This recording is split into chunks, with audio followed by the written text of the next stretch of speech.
Okay, तो आज का लेक्चर स्टार्ट करने से पहले हम एक चीज़ देख लेते हैं, क्योंकि इसका यूज़ होना है, जो मैंने कल आपको अपेंडिक्स में दिखाया था स्पेसिफिक फैक्टर मॉडल के। ठीक है?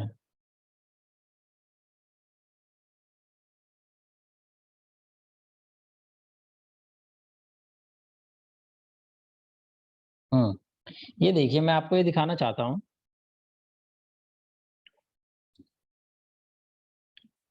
जब आप ज़्यादा लेबर एम्प्लॉय करते हो एक सेक्टर के अंदर, ये मार्जिनल प्रोडक्ट क्लॉथ सेक्टर के अंदर दे रखा है लेबर का।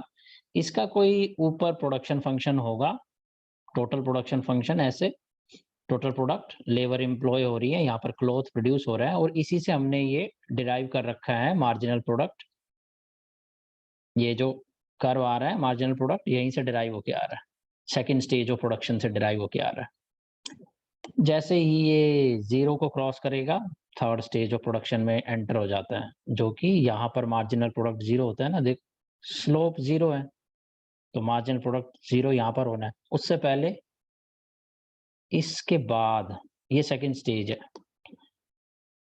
इंक्रीज तो हो रहा है टोटल प्रोडक्ट, लेकिन डिक्रीजिंग रेट से, स्लोप गिर रही है, और यही रीजन है कि आपका मार्जिनल प्रोडक्ट, स्लोप ही तो होती है मार्जिनल प्रोडक्ट, ये गिर रही है।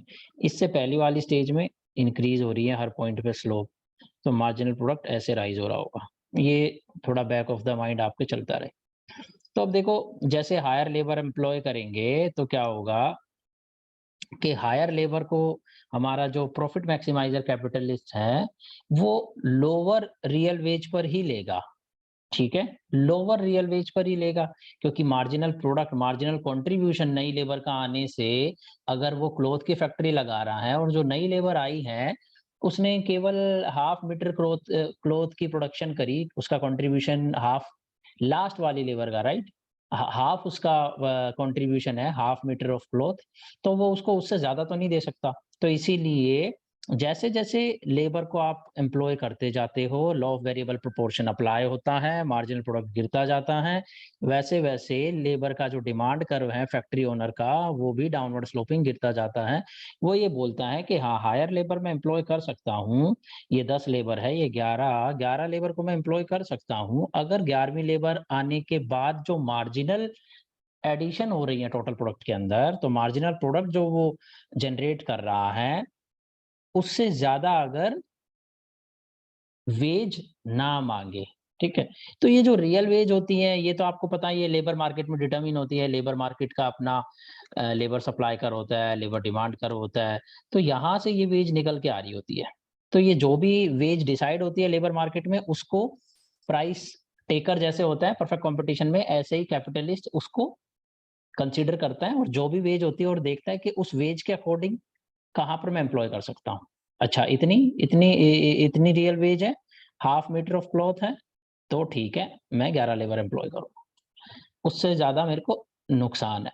तो एक और चीज़ आप देखोगे, जैसे-जैसे लेबर फोर्स बढ़ रही है ना, एम्प्लॉय हो रही है, तो देखो ये वाला एरिया जो इनकम ऑफ कैपिटलिस्ट है, ये तो वेज फंड होएगा, सारा वेज में चला जाएगा। लेकिन इसके ऊपर का ये सारा एरिया जो भी है, ये क्या है? कैपिटलिस्ट की इनकम है।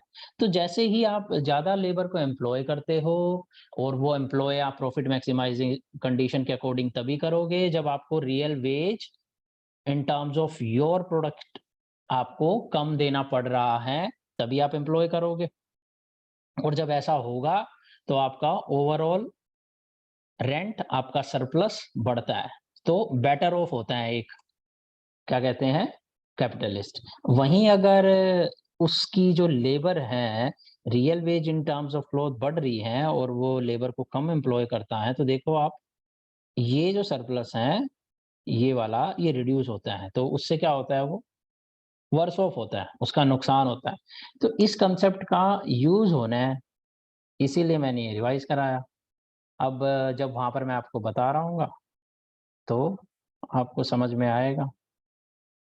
ये मैंने रियल वेज की बात करी। एक और चीज को ध्यान रखना, इस जो मार्जिनल प्रोडक्ट ऑफ क्लॉथ है ना, ये, इसको वीएमपी में भी कन्वर्ट कर सकता हूँ मैं, वैल्यू ऑफ मार्जिन प्रोडक्ट। ठीक है, तब मैं क्या करूंगा, ये जो डिनोमिनेटर है ना, W यहाँ रहेगा और डिनोमिनेटर इससे मल्टीप्लाई हो जाएगा। और फिर अगर ये प्राइस इंक्रीज होता है ना, ये बेशक भी कांस्टेंट रहे, राइट वर्ड शिफ्ट हुआ करेगा। इसका मतलब पता है क्या, अब मैं रियल वेज नहीं रखे हुआ हूँ वाई एक्सिस पे, मैं ये नहीं कंपेयर कर रहा हूँ कि मुझे उसे कितना क्लॉथ देना है, बट एक certain amount of monetary income को कंसिडर कर रहा हूँ कि 100 रुपए देने हैं। तो फिर अगर मेरे क्लॉथ का प्राइस मान लीजिए वो हाफ मीटर क्लॉथ प्रोड्यूस कर रहा है, पहले उसका प्राइस 1 था, तो 1 रुपी था, तो वो हाफ मीटर प्रोड्यूस कर रहा था, तो मैं उसे रियल वेज कितनी ऑफर कर सकता था, मैक्सिमम हाफ मीटर। ठीक है, लेकिन अब और हाँ सॉरी, हाफ मीटर उसे रियल वेज ऑफर कर सकता था, और नॉमिनल वेज कितनी, मेरे हाफ मीटर का क्या प्राइस था, 50 पैसे, तो मैं 50 पैसे उसे दे सकता था। अब कल ही वो हाफ मीटर अगर 2 रुपए का हो जाए तो फिर ये मार्जिनल वीएमपी, ये तो मार्जिनल प्रोडक्ट ऑफ लेबर का रियल टर्म में है, लेकिन वीएमपी वैल्यू वाला सिर्फ यहाँ पर नॉमिनल वेज रहेगी, पीसी इधर मल्टीप्लाई हो गया तो ये राइट वर्ड शिफ्ट हो जाएगा। तो क्या होगा, तो नॉमिनल वेज मैं उसको ज्यादा नहीं दूंगा, मैं ज्यादा दूंगा उसको, ये नॉमिनल वेज दूंगा मैं। क्यों, क्योंकि अब उसका कंट्रीब्यूशन क्या है, half half metre cloth, half metre cloth अब 1 मीटर क्लॉथ अब 1 रुपए का नहीं रहा, 2 रुपए का हो गया, तो हाफ मीटर क्लॉथ अब 1 रुपए का हो गया, तो मैं उसको हायर मनी वेज प्रोवाइड कर सकता हूँ। ठीक है, हेलो हेलो, और इस केस के अंदर, हेलो,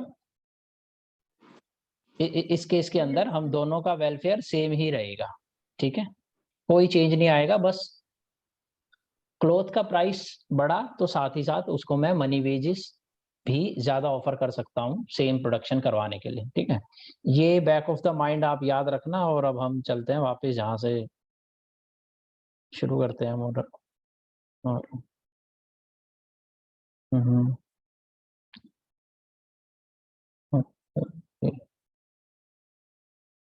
ओके, ठीक है, तो स्पेसिफिक फैक्टर मॉडल में चेंजेस हैं 2 into 2 into 2 इकोनॉमी। वहां पर एक फैक्टर प्रोडक्शन था, यहाँ पर 2 फैक्टर प्रोडक्शन है, और 2 गुड्स हैं, 2 कंट्री हैं।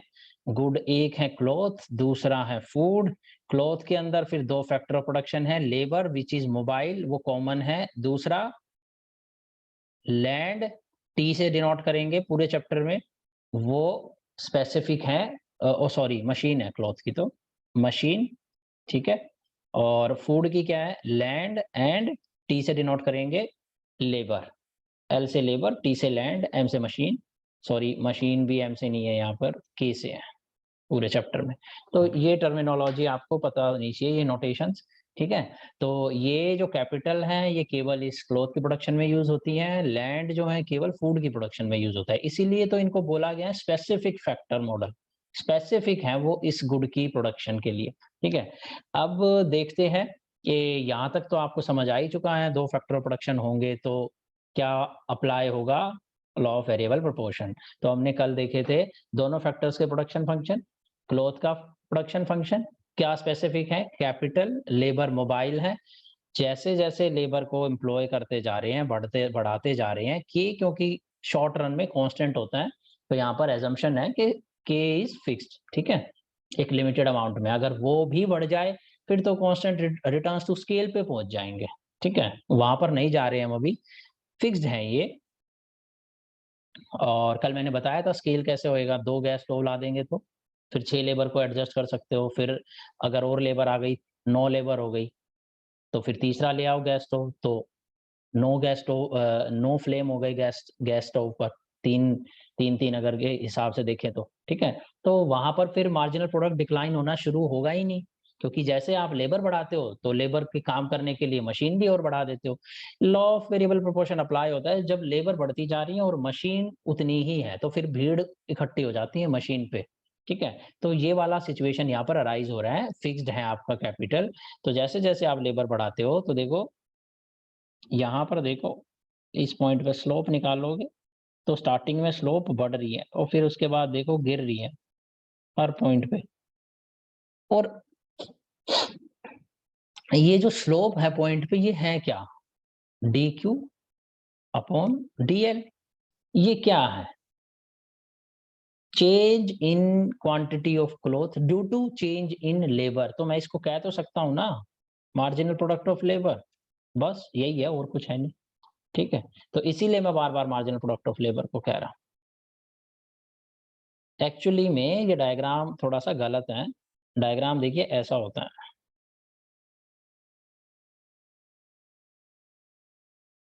फिर जब आप डिराइव करोगे तो देखो इन पॉइंट पे स्लोप इंक्रीज हो रही है, इस पॉइंट पे स्लोप, इस पॉइंट ये वाली ज्यादा स्टीपर है इससे, ये वाली ज्यादा स्टीपर है इससे, और फिर एक टाइम आता है ये यहाँ पर अगर आप देखेंगे तो इसके बाद स्लोप डिक्रीज होनी शुरू हो रही है और यहाँ पे जीरो है। तो ये जहाँ पर जीरो है वहां पर मार्जिनल प्रोडक्ट कर्व जीरो है, और ये जहाँ से डिक्रीज होनी शुरू होती है वहां पर मार्जिनल प्रोडक्ट कर्व मैक्सिमम है।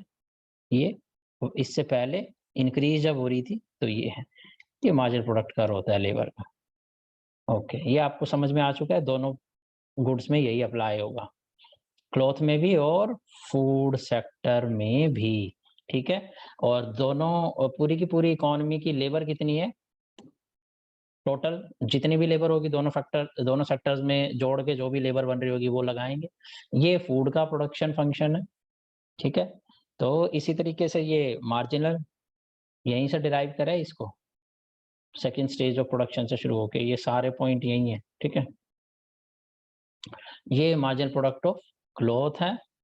प्रोडक्शन पॉसिबिलिटी फ्रंटियर, यहाँ पर हम लोग आ गए थे तो हमने डिस्कस करा था कि ये डिमिनिशिंग रिटर्न मैंने इसलिए लिखे हैं कि ये जो शेप है जो ऊपर मैंने आपको बताया डिमिनिशिंग रिटर्न टू लेबर, इसीलिए थोड़ा स्पेसिफाई करने के लिए मैंने लिखा हुआ है। और ये हमने कल डिराइव करा था कि सारी लेबर अगर यहाँ लगा दूं तो इतना प्रोडक्शन होएगी, सारी लेबर फूड में क्लॉथ में लगा दूं तो इतनी प्रोडक्शन होएगी और हम लोग यहाँ पर होंगे, और अगर सारी लेबर फूड में लगा दूं तो हम लोग यहाँ पर होंगे, और इनके बीच में कहीं मैं एलोकेशन करता हूँ 1 2 3 पर, तो इस 3 के रिस्पेक्ट में ये वाला आउटपुट होगा, 2 के रिस्पेक्ट में ये वाला आउटपुट होगा, 1 के रिस्पेक्ट में ये होगा। यानी आपने इतनी लेबर अगर फूड सेक्टर में लगाई और इतनी लेबर क्लॉथ सेक्टर में लगाई तो क्लॉथ की प्रोडक्शन इतनी होगी और फूड की प्रोडक्शन इतनी होगी। ठीक है, फिर जैसे जैसे आप लेबर को ट्रांसफर करते हो किसी भी एक सेक्टर से दूसरे सेक्टर में, तो वो चीज आपकी ये जो बाउड शेप है, बाउड शेप, ये जो प्रोडक्शन पॉसिबिलिटी फ्रंटियर है इसको एक्सप्लेन करेगी। ये हमने पहले तो मैथ से देखा था। ठीक है, हेलो हेलो हेलो एवरीवन, सुनाई दे रहा है सब? Hello, yes sir. तो पहले तो मैथ से देखा था भाई हमने, है ना? और मैथ से क्या था, किसकी वजह से चेंज आ रहा है? ये अगर हम इस पॉइंट 1 पे पॉइंट 2 पे आ रहे हैं, 1 से 2 पे और 2 से 3 पे आ रहे हैं, तो एक्चुअली में ये आ क्यों रहे हैं? मेजर थ्रस्ट, मेजर फैक्टर क्या है which is involve in this movement along the production possibility frontier? Labour, labour 1 से 2 पे आएगी तभी तो यहाँ पे 1 से 2 पे आ रहे हो ना। तो चेंज किस फैक्टर की वजह से आ रहा है? लेबर की वजह से। तो लेबर की वजह से कहां पर चेंज आ रहा है? फूड के सेक्टर में भी आ रहा है, ठीक है, और क्लॉथ के सेक्टर में भी आ रहा है। ठीक है, तो अब देखो, जब आप लेबर को 1 से 2 पे लेके आते हो तो आप क्या कर रहे हो? 1 से 2 पे लेके जब आ रहे हो तो आप क्या कर रहे हो? टोटल प्रोडक्ट कर्व में इस पॉइंट से यहाँ पर आ रहे हो, और यहाँ पे एक मार्जिनल प्रोडक्ट था, स्लोप थी, टेंजेंट थी, और ये नई स्लोप टेंजेंट है। तो ये क्या हो रहा है? मार्जिनल प्रोडक्ट बढ़ रहा है, marginal product of in the food sector बढ़ रहा है। लेबर क्योंकि वहां पर कम हो गई, और जब लेबर बढ़ती है तो मार्जिनल प्रोडक्ट गिरता है, तो इसका मतलब अगर लेबर घटेगी तो marginal product in the food sector बढ़ेगा। ठीक है, और इधर इधर देखो, ये स्लोप और ये स्लोप देखो, ये स्लोप कम है, यानी यहाँ पर मार्जिनल प्रोडक्ट गिर रहा है। ठीक है, तो ये जो हमारा पीपी ये जो पीपीएफ है, प्रोडक्शन पॉसिबिलिटी फ्रंटियर है, इसकी ये जो बाउड शेप है ये लॉ ऑफ वेरिएबल प्रोपोर्शन की वजह से। कोई एक वर्ड में आपसे पूछे ना बाउड शेप क्यों है इसकी, तो वो लॉ ऑफ वेरिएबल प्रोपोर्शन की वजह से, क्योंकि अगर फिक्स्ड ना होते फैक्टर तो लेबर बढ़ने या घटने की वजह से मार्जिनल प्रोडक्ट में कोई चेंज नहीं आता, लेकिन फिक्स्ड है फैक्टर दोनों सेक्टर्स के अंदर और स्पेसिफिक है, तो लेबर बढ़ने और घटने की वजह से वहां पर मार्जिनल प्रोडक्ट में चेंज आ रहा होता है। तो ये चीज हमने देखी थी कि इन पॉइंट्स की स्लोप कैसे निकालें, तो क्योंकि लेबर की वजह से चेंज आ रहा है, तो पहले तो हम देखते हैं कि इसकी स्लोप को क्या बोलेंगे, DF change in food due to change in cloth. ठीक है, ये तो ये क्या फर्स्ट लेवल जो ऊपरी तौर पे आपको दिखाई दे रहा है, आपको ऊपरी सतह पे दिखाई दे रहा है कि अगर मेरे को क्लॉथ की प्रोडक्शन बढ़ानी है तो फूड की प्रोडक्शन घटानी पड़ेगी, इसलिए नेगेटिव है साइन। ठीक है, स्लोप नेगेटिव है ना, इस प्रोडक्शन पॉसिबिलिटी फ्रंटियर की स्लोप तो नेगेटिव ही है। तो आपको जब क्लॉथ की प्रोडक्शन यहां से यहां पर ले जानी है, बढ़ानी है, तो आपको फूड की प्रोडक्शन यहां से यहां पर घटानी पड़ेगी। ठीक है, तो यानी change in F due to change in cloth कितना आ रहा है। अब यहाँ पर एक स्लोप है, यहाँ पर दूसरी स्लोप है, और वो स्लोप क्यों चेंज हो रही है, क्योंकि मार्जिनल प्रोडक्ट चेंज हो रहा है। क्योंकि ये जो चेंज इन एफ है ना, इसको अगर मैं फर्दर ब्रेक करूं तो मैं ये करूंगा DF upon DL, DC upon DL. DL DL cut गए तो दिखाई नहीं दे रहे, लेकिन एक्चुअली में तो ये हो क्यों रहा है, मार्जिनल प्रोडक्ट ऑफ फूड क्या होगा, इंक्रीज होगा, right. Marginal product of food increase होगा, marginal product of cloth decrease होगा इस सेक्टर में। तो देखो एमपीएल एफ अपॉन एमपीएल, ये समझ में आ गया ना अब आपको कहां से आ रहा है। तो अब इसकी बात करते हैं सीधा। तो देखो जैसे ही लेबर हम वहां से निकालेंगे तो उसका मार्जिनल प्रोडक्ट पॉइंट, इस पॉइंट से इस पे आए तो बढ़ा, और इसका मार्जिनल प्रोडक्ट स्लोप देखो इस पॉइंट से इस पे आए तो घटी। तो डिनोमिनेटर घटा, न्यूमरेटर बढ़ा। तो आपको नहीं लगता ये जो स्लोप है स्टीपर होएगी, इसीलिए तो ये इस पॉइंट पर इतनी है फ्लैटर और इस पॉइंट पर स्टीपर है, और आगे जा रहे हैं तो फिर स्टीपर है और स्टीपर होती जा रही है। ठीक है, क्योंकि डिनोमिनेटर गिरता जा रहा है, marginal product of food sector में बढ़ता जा रहा है। ठीक है, तो ये जो बाउड शेप है पीपीएफ की, ये लॉ ऑफ वेरिएबल प्रोपोर्शन की वजह से है, डिमिनिशिंग रिटर्न्स टू लेबर की वजह से है। ठीक है, और ये इस चीज को भी सिग्निफाई करती है, ये अपॉर्चुनिटी कॉस्ट को भी सिग्निफाई करती है कि स्टार्टिंग में तो क्योंकि बहुत सारी लेबर वहां पर एम्प्लॉयड है फूड सेक्टर में, तो जरा सी लेबर वहां से निकालेंगे तो वहां पर जो लॉस होएगा फूड की प्रोडक्शन का कम होएगा, क्योंकि वहां पर मार्जिनल प्रोडक्ट ऑलरेडी बहुत नीचे जा रखा था, सरप्लस लेबर थी। लेकिन यहाँ पर मशीनें खाली पड़ी थी, तो जैसे ही वो लेबर यहाँ पर आएगी तो क्लॉथ की प्रोडक्शन ज्यादा होगी। ठीक है, और फिर क्या होगा, धीरे-धीरे जब आप यहाँ पर लेबर ट्रांसफर करते चले जाएँगे क्लॉथ के सेक्टर में, तो ये सेम रूल यहाँ पे अप्लाई होने लगेगा। ठीक है? फिर एक टाइम ऐसा आएगा कि यहाँ पर आपकी सरप्लस लेबर हो गई है, और अब वहाँ से आपको एक एक्स्ट्रा क्लॉथ प्रोड्यूस करने के लिए बहुत ज़्यादा लेबर लेनी पड़ती है। ठीक है? और वहाँ पर फिर इससे क्या होता है, आपको बहुत ज़्यादा फूड सैक्रिफाइस करना पड़ता है, क्योंकि मार्जिनल प्रोडक्ट वहाँ पर इंक्रीज़ हो रखा होगा, lower level of labour employment की सिचुएशन में फूड सेक्टर में। ये सारी चीज़ आपको समझ में आ गई थी, ठीक है? ये एक्सप्लेनेशन पढ़ लेना, ये इसमें लिखा हुआ है, ठीक है? बात आती है कि कौन से सेक्टर में, अब सेकंड स्टेज पे आते हैं हम मॉडल के। अब ये तो हमें पता चल गया कि प्रोडक्शन पॉसिबिलिटी फ्रंटियर इस इकोनॉमी का ये है, और उसकी शेप भी ऐसी है, ठीक है? लेकिन आप इस पॉइंट पे प्रोड्यूस करोगे, इस पे प्रोड्यूस करोगे, इस पे प्रोड्यूस करोगे, किस पे प्रोड्यूस करोगे? ये कौन बताएगा, ठीक है? तो हम लोग उस पॉइंट पे प्रोड्यूस करेंगे जिस पॉइंट पर इकोनॉमी के प्रोडक्शन की वैल्यू मैक्सिमम होगी, ठीक है? क्लॉथ सेक्टर के बंदे को देखो, कैपिटलिस्ट को, वो कैसे डिसाइड करेगा कि कितनी लेबर एम्प्लॉय करनी है? वो ये देखेगा ना कितना प्राइस मिल रहा है उसको। उसको प्राइस कितना मिल रहा है, वो ये देखेगा उसके क्लॉथ का प्राइस कितना है, क्योंकि जो लेबर की वेज है वो तो लेबर मार्केट से डिसाइड होके आ रही है, मनी वेज। अब वो ये देखेगा उसका प्राइस कितना है क्लॉथ का। अगर उसने 10 रुपए की लेबर लगाई, तो क्लॉथ का प्राइस अगर बढ़ रहा होगा तो वो ज्यादा लेबर एम्प्लॉय करेगा, ठीक है?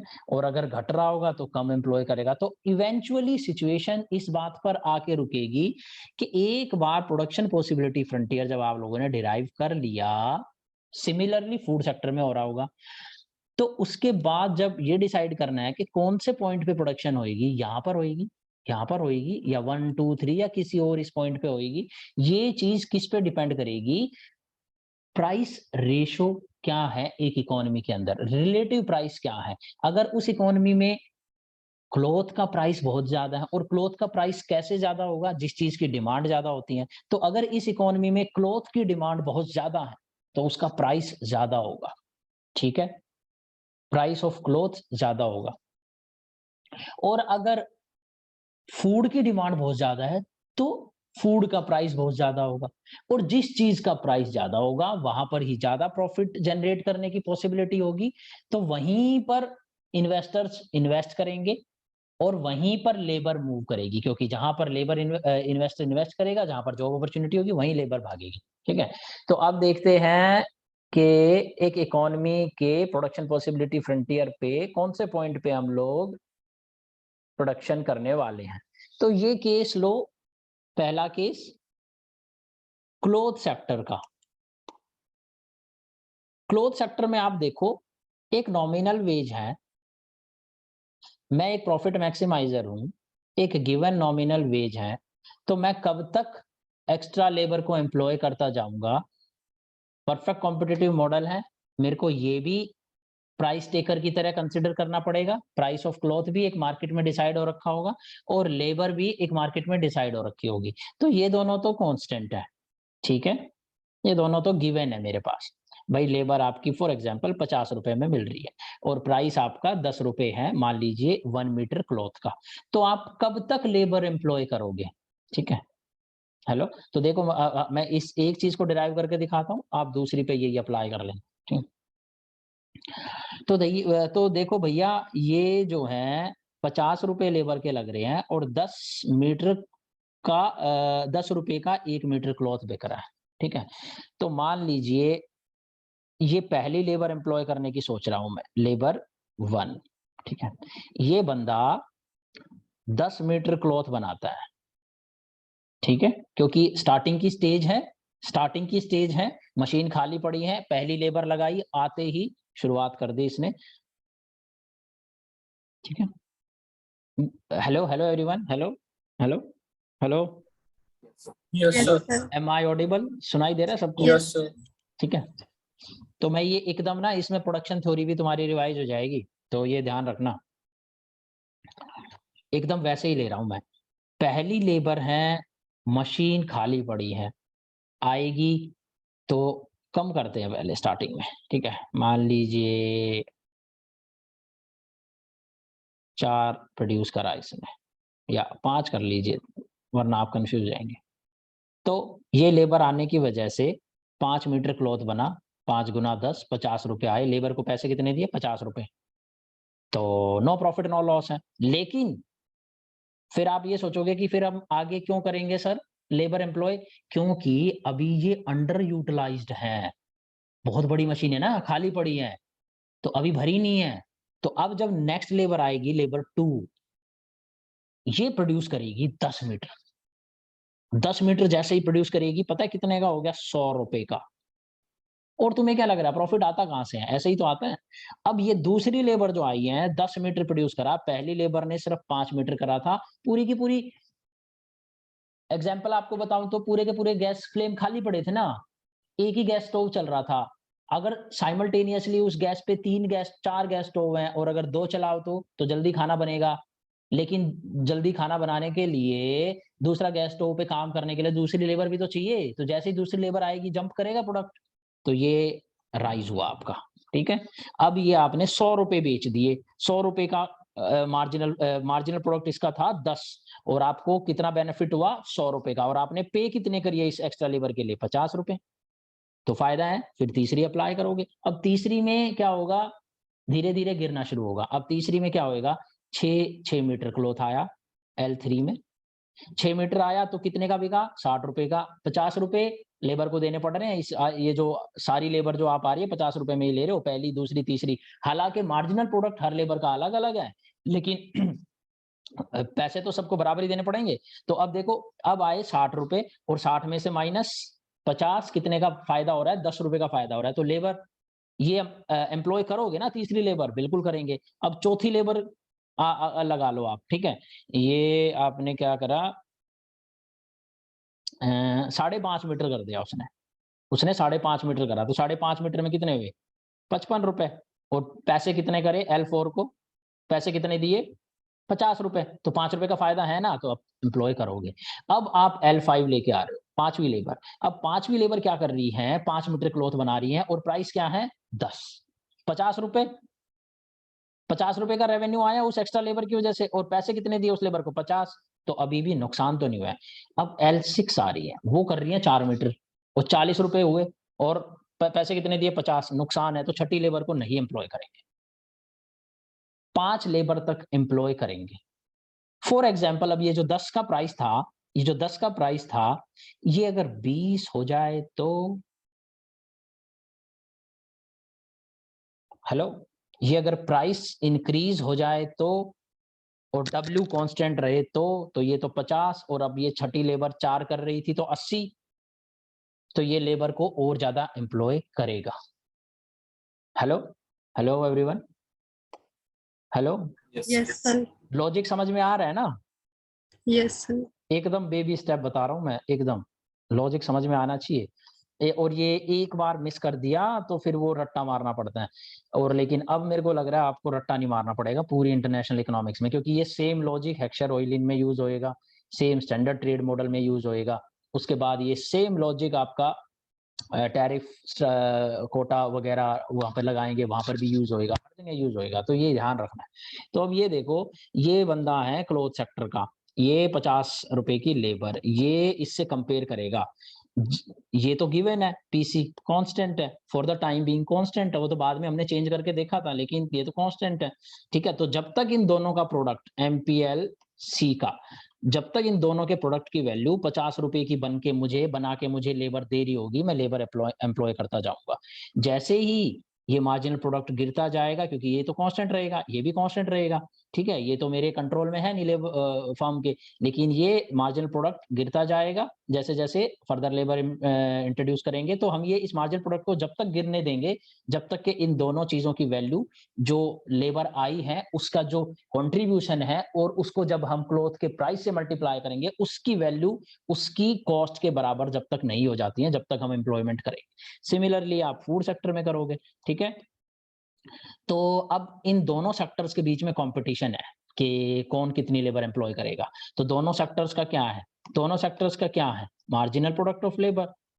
Marginal product of labour food का है, और ये marginal product of labour similarly MPLC cloth का होगा, ये फूड का होगा, ठीक है, ये लेबर, लेबर, ठीक है। तो ये दोनों कंपेयर कर रहे होंगे गिवन वेजेस, ये वेजेस है इस W50, इसके लिए भी तो ये 50 ही है, लेकिन इसको देखना होगा कि इसकी 50 कहाँ पर आएगी, कौन से मार्जिनल प्रोडक्ट पे आएगी, क्योंकि दोनों के मार्जिनल प्रोडक्ट अलग अलग हो सकते हैं, दोनों अलग अलग इंडस्ट्री है, एक में मशीन यूज हो रही है, एक में फूड हो रहा है। तो इन दोनों दोनों को हम कंपेयर करेंगे। ये देखो, ये पूरी की पूरी टोटल लेबर सप्लाई है, पूरी की पूरी टोटल लेबर सप्लाई, ठीक है। ये रेड वाला किसका है? मार्जिनल प्रोडक्ट फूड वाला, ठीक है, और ये क्लॉथ वाला, ठीक है। और यहाँ पर क्या है? नॉमिनल वेज, दोनों साइड पे, ठीक है।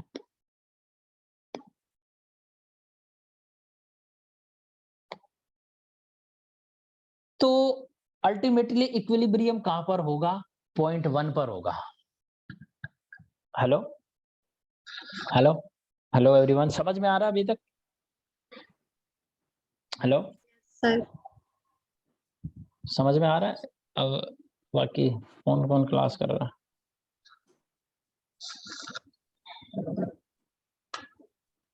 हेलो,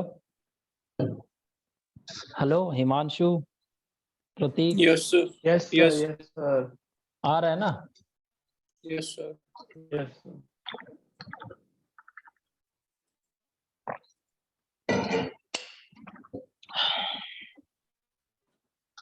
अब ये सोचने वाली बात ये है कि 0.1 पे इक्विलिब्रियम क्यों है? ऐसा क्यों होगा? Hello, Yes, sir. इसको जानने के लिए हम क्या करें? चलो हम यहाँ पर कर लेते हैं। ये लेबर पॉइंट ले लिया आपने, ये है, ये ये देखो, ये क्लॉथ सेक्टर में इतनी लेबर इन्वॉल्व है और ये बाकी बची हुई फूड सेक्टर में इन्वॉल्व है। तो जब फूड सेक्टर में ज्यादा लेबर इन्वॉल्व है, सॉरी क्लॉथ सेक्टर में ज्यादा लेबर इन्वॉल्व है, तो क्या यहाँ पर क्या दिखाई दे रहा है आपको? Hello hello Yes. Hello, yes sir. तो क्या दिखाई दे रहा है आपको यहाँ पे? यहाँ पे इक्विलिब्रियम क्यों नहीं है? मार्जिनल प्रोडक्ट्स में डिफरेंस है दोनों के।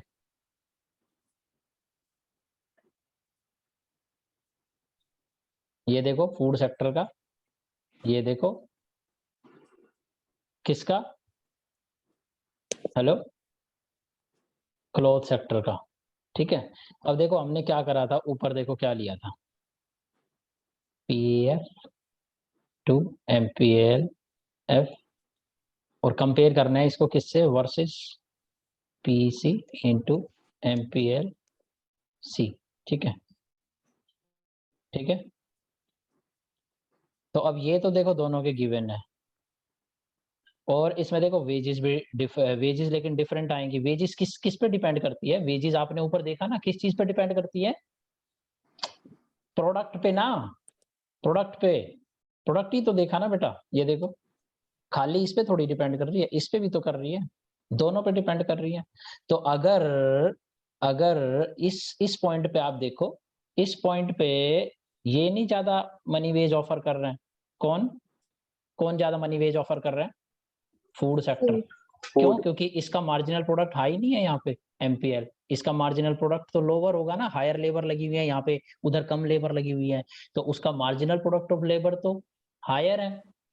ठीक है, तो वो ज्यादा वेजेस ऑफर कर रहा है। ठीक है, इसकी जो वेज निकल के आ रही है, this one would be higher compared to इसकी जो वेज निकल के आ रही होगी क्लॉथ वाले की, डब्ल्यू सी लिख लूं और डब्ल्यू एफ लिख लूं। ठीक है, तो क्या होगा, लेबर उधर जाएगी ना, दूसरी तरफ भागेगी ना लेबर। लेबर को तो अपने नॉमिनल जो वेज मिल रही है उससे मतलब है, जो उनसे सेक्टर में होगी। तो वो जब लेबर उधर भागेगी तो ये रिड्यूस होएगी। कब तक लेबर उधर भागती रहेगी? जब तक दोनों की नॉमिनल वेज बराबर ना हो जाए। ठीक है, सर एक बार बताना फिर से, क्यों भागेगी लेबर उधर की तरफ? क्योंकि वहां पर ज्यादा वेज मिल रही है ना, वहां पर ज्यादा वेज मिल रही है, वहां पर मार्जिनल प्रोडक्ट लेबर का ज्यादा हायर है। वेज देखो, ये वाली देखो ना, यहाँ पर हमने क्या डिराइव करा है ऊपर से, वेज कितनी दोगे आप लेबर को, किस बात पर निर्भर करता है कि आपका जो प्रोडक्ट कपड़ा उसने प्रोड्यूस करा वो कितने का बिका, जो वैल्यू निकल के आई। यही तो सारी चीज मैंने भी बताई। जब तक 50 रुपए की वेज थी, मान लीजिए, जब तक 50 रुपए की वेज नहीं आई थी, जब तक मैं क्या कर रहा था, जो है मार्ज जो 50 रुपए का रेवेन्यू जब तक आ रहा था, जब तक मैं लेबर को एम्प्लॉय करता जा रहा था, तो मेरी जो वेज ऑफर करने की क्षमता है, मेरे एज ए क्लॉथ इंडस्ट्री के, क्लॉथ फैक्ट्री के मालिक की जो मेरी हैसियत है लेबर को एम्प्लॉय करने की, वो दो बातों पे निर्भर करती है। एक तो जो मेरा क्लॉथ बिक कितने का रहा है, दूसरा जो लेबर आ रही है वो बनाएगी कितना। अगर उन दोनों का प्रोडक्ट जितना वो मांग रहा है मैं उतना दे सकता हूं, तो मैं लेबर एम्प्लॉय करता हूं, राइट है ना? ठीक है, yes sir.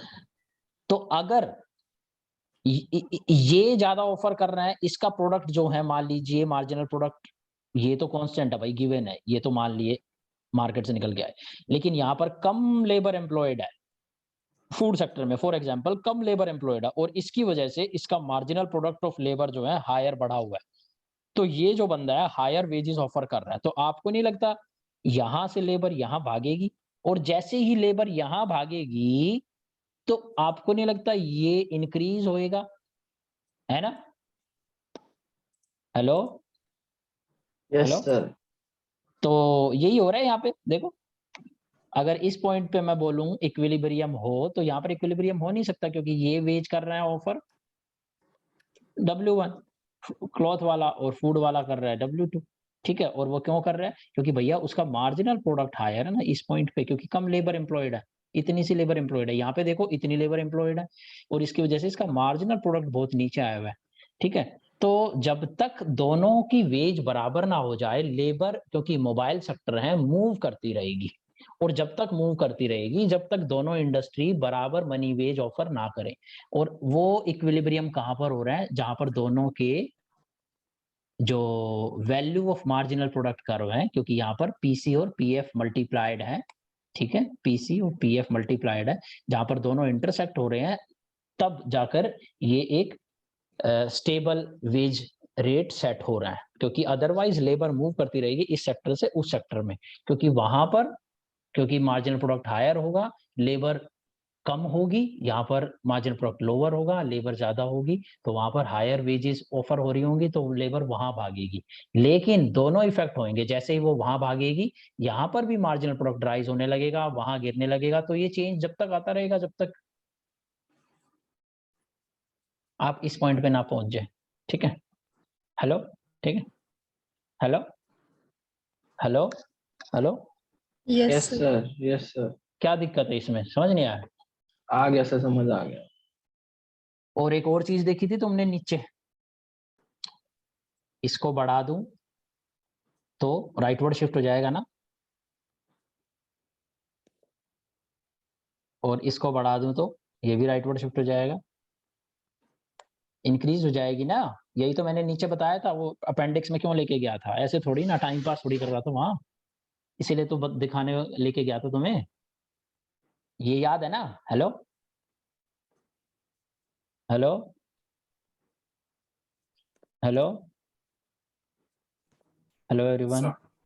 Yes yes sir, yes sir, yes sir. भाई किसी को डाउट नहीं है तो आगे बढ़े। हाँ सर, बढ़िया। ठीक है, एक और चीज देखो, फिर यहाँ से ये रिलेशन निकल के आ गया तुम्हारा कि अल्टीमेटली इक्विलिब्रियम कहाँ होगा?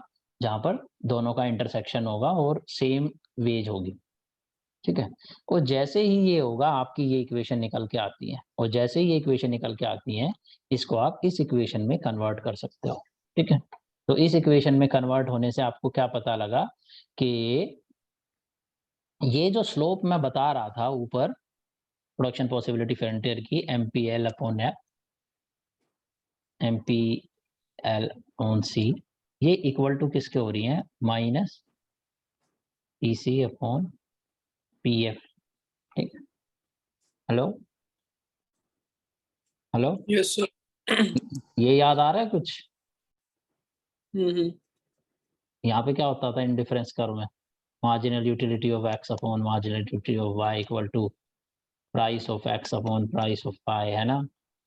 ये सेम चीज रिलेटेड है। वहां पर मार्जिनल यूटिलिटी क्यों करती थी, गिरती थी? Law of diminishing marginal utility. यहाँ पे क्या है? Law of diminishing returns to labour. तो ये रेशो चेंज होती रहती थी। इस पॉइंट पे इक्विलिब्रियम नहीं होगा, इस पे नहीं होगा, यहाँ पर होगा जहाँ पर ये टेंजेंट होगी प्राइस रेशो के। सिमिलरली यहाँ पर भी यही है। ठीक है, यहाँ पर भी ये चेंज होती रहेगी, और जब तक चेंज होती रहेगी, जब तक के क्या ना हो जाए, प्राइस रेशो के इक्वल ना हो जाए। क्यों? क्योंकि जो हमारी इंडस्ट्री है, हमारी जो इकोनॉमी है, रिसोर्स फ्री मार्केट है। फ्री मार्केट में क्या होता है? Best usages of resource allocation. और रिसोर्स एलोकेशन बेस्ट कहाँ पर होंगे? जहाँ पर मैक्सिमम वैल्यू मिले। और मैक्सिमम वैल्यू कैसे मिलेगी? कितना प्रोड्यूस करेंगे, कितनी लेबर वहां पर जाएगी, ये सब कैसे डिसाइड होगा? ये इतना फूड बनाना है, इतना क्लॉथ बनाना है, ये सब कैसे डिसाइड होगा?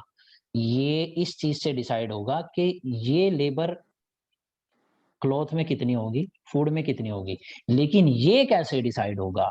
ये इस चीज से डिसाइड होगा कि इस कर्व की पोजीशन क्या है और इस कर्व की पोजीशन क्या है। ये कैसे डिसाइड होगा? ये डिसाइड होगा इसका प्राइस क्या है और इसका प्राइस क्या है। इसका प्राइस बढ़ जाए तो ये राइटवर्ड शिफ्ट मार देगा, राइटवर्ड शिफ्ट मार देगा, तो फिर नया इक्विलिब्रियम यहाँ पे आना है। अब वेजेस बढ़ गई हैं, नहीं समझ आया? Hello, hello. हाँ सर, उसका एक प्रोडक्ट का प्राइस बढ़ जाएगा तो वो ज्यादा एम्प्लॉय कर पाएगा ना, हाँ, इस और वजह से ना। लेबर की डिमांड भी तो बढ़ेगी, यानी फिर वो उसका प्राइस अगर बढ़ गया तो वो लालच देगा लेबर को, भाई आओ मेरे पास और आओ। और जैसे ही वो लालच देगा और लेबर को तोड़ के फूड सेक्टर से ले जाने लगेगा, फूड सेक्टर की भी मजबूरी होगी बाकी बची हुई लेबर को रोकने के लिए हायर वेजेस देना। ठीक है, इसीलिए फिर इक्विलिब्रियम में और हायर वेजेस डिसाइड होंगी। लेकिन वो सब बात जानने से पहले उस पर तो हम आएंगे ही। आपके लिए ये जानना जरूरी है कि प्रोडक्शन पॉसिबिलिटी फ्रंटियर के कौन से पॉइंट पर आप जो है प्रोडक्शन करोगे, और वो चीज डिसाइड होती है कि प्राइस रेशो कितनी है। सर यहाँ पे प्राइस रेशियो नेगेटिव क्यों आ रहा है -20? प्राइस रेशो ऊपर में जो इक्वेशन उसके अकॉर्डिंग में निकालेंगे तो प्लस पीसी बाई यार ये वो वाला। तो रिलेशन की वजह से आ रहा है, एब्सोल्यूट टर्म में तुम कर सकते हो। ठीक है, एब्सोल्यूट टर्म में तुम कर सकते हो, एब्सोल्यूट टर्म में एब्सोल्यूट वैल्यू सेम आनी चाहिए। वो तो नेगेटिव रिलेशन इसकी वजह से आ रहा है। इन दोनों इक्वेशंस को जब एक दूसरे के सामने रखोगे, एमपीएलसी इंटू पीसी, और आप P F equal to M P L F, ये जब सर सामने यहीं से रखोगे, पॉजिटिव आएगा यहाँ से नहीं लेकिन इनमें रिलेशन नेगेटिव है ना। देखो अब क्या होगा, पीसी ऑन पी एफ हो गया, ये M P L on F हो गया, और M P L upon C हो गया। इन दोनों में नेगेटिव रिलेशन है ना, इन दोनों में नेगेटिव रिलेशन था ना। ऊपर हमने यही तो देखा, जैसे ही लेबर यहाँ जाएगी तो एक बढ़ेगा तो एक घटेगा, यही तो देखा था हमने। ये दोनों डेरिवेटिव है ना अपने आप में अलग अलग, डीसी अपॉन डीएल, वो डीसी डीएफ अपॉन डीएल, ये खुद में डेरिवेटिव है। तो इनका रिलेशन आपस में नेगेटिव है, तो इसीलिए यहाँ पे हमने माइनस लगा रखा है। उसको इक्वेट करने के लिए यहाँ पे माइनस लगा रहे हैं, अदरवाइज माइनस की कोई खास इंपॉर्टेंस है नहीं। हेलो हेलो, यही बस यही रेलेवेंस है, उसका कोई ज्यादा रेलेवेंस है नहीं। एब्सोल्यूट टर्म में बराबर होना चाहिए। वो रिलेशन उन दोनों में नेगेटिव है तो उसको कंपनसेट इक्वेट करने के लिए ये दिखा रहे हैं।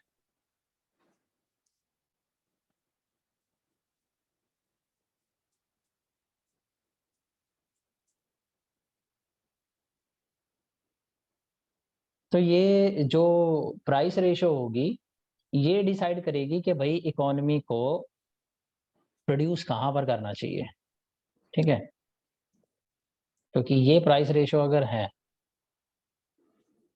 तो क्या इकोनॉमी को यहाँ प्रोड्यूस करना चाहिए, इतना क्यों प्रोड्यूस करेगी, क्योंकि यहाँ पर तो वैल्यू क्या है इस प्राइस से इस क्वांटिटी की वैल्यू को मल्टीप्लाई करो, ये हमारा सी आर है, ये हमारा एफ आर है, और इन दोनों के प्राइस से जब मल्टीप्लाई करोगे तो जो वैल्यू आएगी, मान लीजिए 100 रुपए आई, 50 के फूड बेच दिया, 50 का क्लॉथ बेच दिया।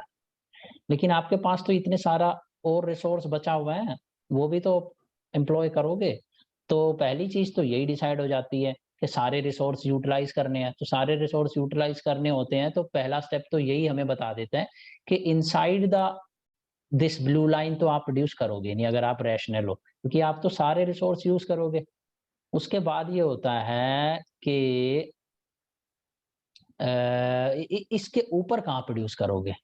तो भैया जहां पर डिमांड जिस चीज की ज्यादा होगी, डिमांड जिस चीज की ज्यादा होगी वही प्रोड्यूस करोगे ना।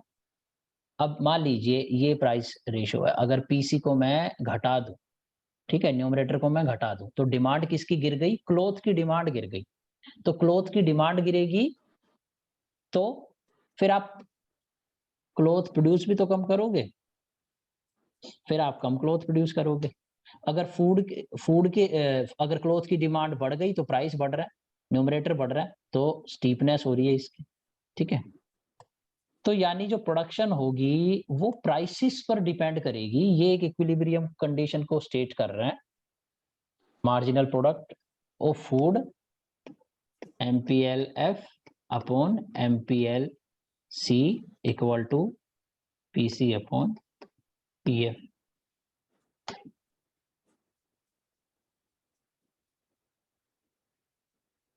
और इंट्यूशन बताऊं इसकी, जो तुम्हारे दिमाग में सीधा क्लिक करेगी। ये क्या है? अपॉर्चुनिटी कॉस्ट प्रोडक्ट की टर्म में। ये क्या है? अपॉर्चुनिटी कॉस्ट वैल्यू की टर्म में, प्राइस की टर्म में। तो ये मान लीजिए आप अगर क्लॉथ प्रोड्यूस करना चाहते हो, मान लीजिए आप क्लॉथ प्रोड्यूस करना चाहते हो और एक क्लॉथ की वजह से आपने ये, क्योंकि आप यहां से यहां आना चाहते हो, एक एक्स्ट्रा क्लॉथ प्रोड्यूस करोगे तो ये तो डिक्रीज होगा, वो इंक्रीज होगा, और अल्टीमेटली होना क्या है? अल्टीमेटली होना क्या है? आप सर्टेन अमाउंट ऑफ फूड को फॉरगोन करोगे। आपने मान लीजिए एक यूनिट ऑफ क्लॉथ की प्रोडक्शन के लिए 2 unit of,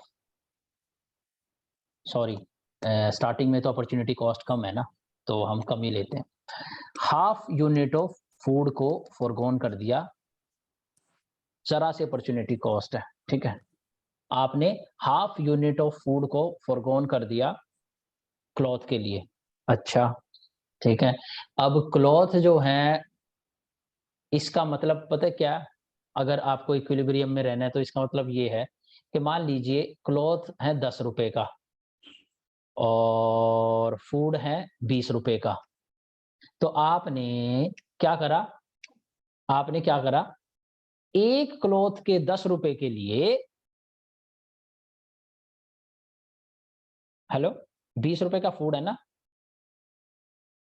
hello hello hello everyone.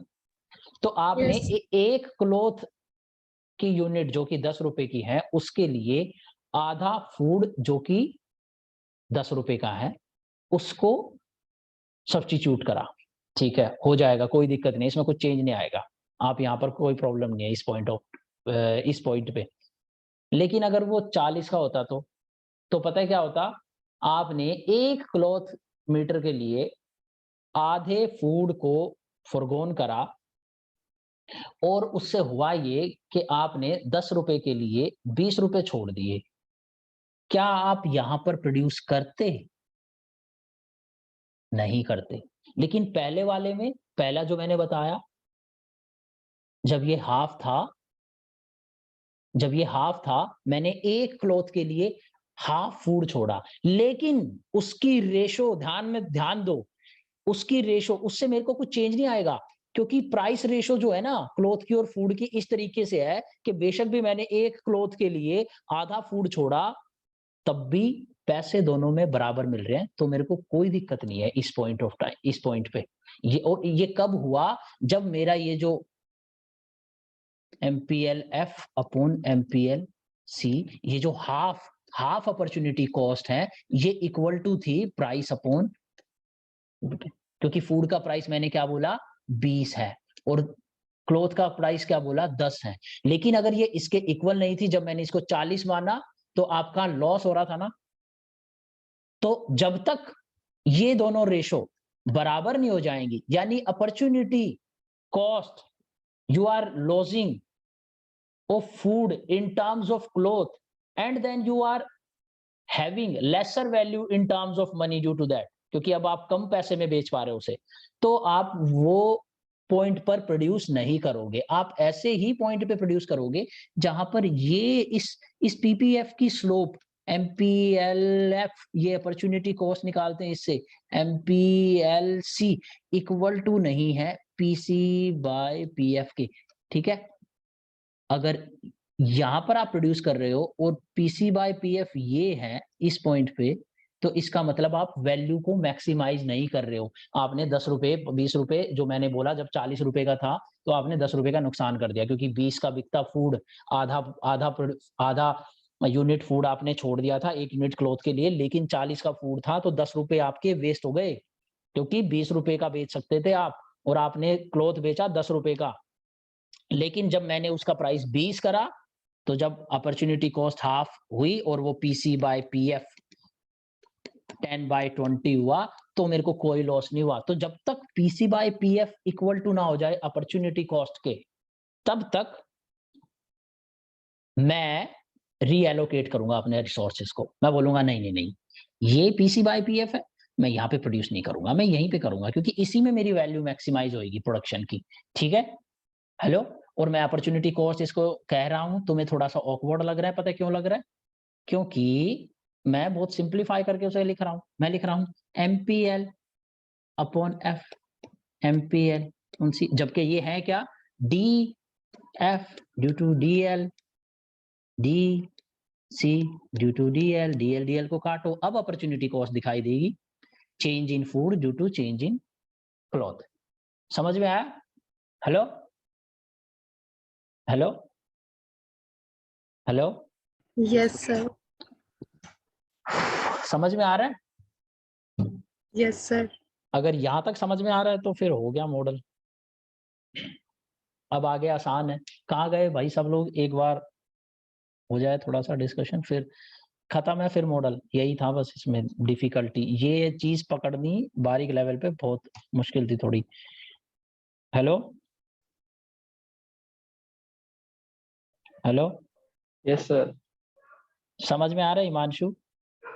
Yes sir, आ गया। अमृतांशु,